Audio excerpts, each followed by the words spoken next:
Today we're going to talk about some different study techniques that you can use for A&P lecture. And what you really want to do is group your information. And so something that comes up again and again in A&P is processes. You have to be able to describe or understand a process of, which is basically just like steps that something goes through. Like, how does a muscle actually move? How do bones actually build?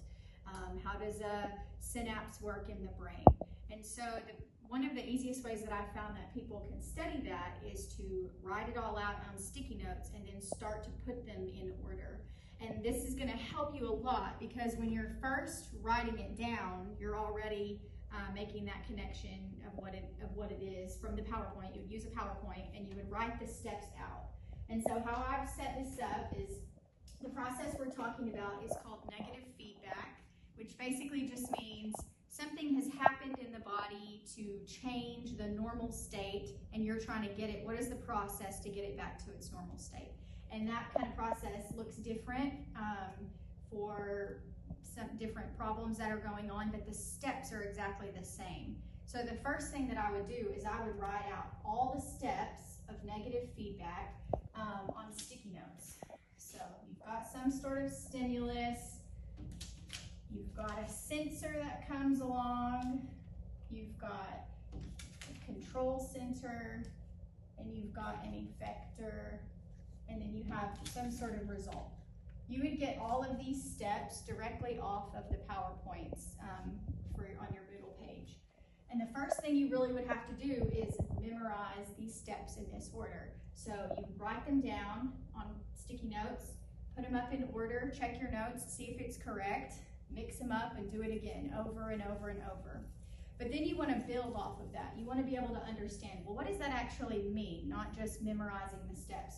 So then you can take the definitions of each of these things and you can write them out on a sticky note. I used a different color for the definitions because it helps me sort them back out later.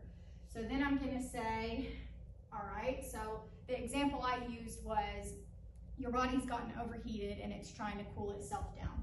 So the stimulus then would be, it's really hot outside. And I wrote this very shorthand. I used, arrows instead of saying it's too high because we're not trying to be fancy, we're just trying to understand our point. So what's the sensor? You've got receptors in your skin and your brain that are gonna determine that your temperature has increased. It's gonna go to the control center, which is gonna be in your brain, and it's gonna determine that the temperature is too high. There's gonna be some sort of effect. So for this one, it would be your sweat glands are gonna produce sweat, and what's the result? Your body temperature is decreased. And actually, I did that backwards. This would be the example, not the definition. So that's an example of what's happening here. And then the definition would be a stimulus is something that happens to cause your body to move away from normal. The sensor would be a receptor. The control center would be what compares values to a normal range. The effector would be what causes the change. And then the result would be when it's back to normal. So those are kind of like the three different things you need to know about a type of process. You need to know what are the actual steps, what are the definitions of those steps, and then what are the examples of each one of those. And you could do just the steps, mix them up, try it again. You could do just the examples and try to put them in order. You could do the definitions, mix it up and do it again. But then by the end, you should be able to do the whole thing. And the reason that you'd want to do this is because if you can do this forward and backwards and know it, then you can answer multiple choice questions about it, and you can also write an essay about it if you had to. If the essay question said, list the steps of the negative feedback loop, you'd be able to list the steps. If it said to write the definition of the control center, you'd be able to do that. And if it said write an example of the negative feedback loop, you'd be able to do that. So you would have all of that information just from the sticky note kind of game that you were playing with yourself. And what this is really also good for, doing something like this, is, instead of, if you could read this on your page in the notes or the PowerPoint all day long, over and over and over, but you kind of glaze over it a little bit and you recognize it, you think you understand it, but then when it comes to the test, you freeze up and you forgot. If you have to do this, you've mixed these all up, you've set them aside, and you come back, you start putting them in order, you may understand 3 of them perfectly, but there's like 1 or 2 that you've left blank. Then you know exactly what it is that you're missing out on, and you can just study those over and over again. I wouldn't do a process like this for information that you understand already when you read it.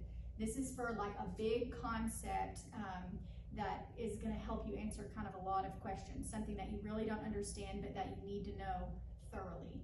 From there, you should also, you could also just write it out on a piece of paper.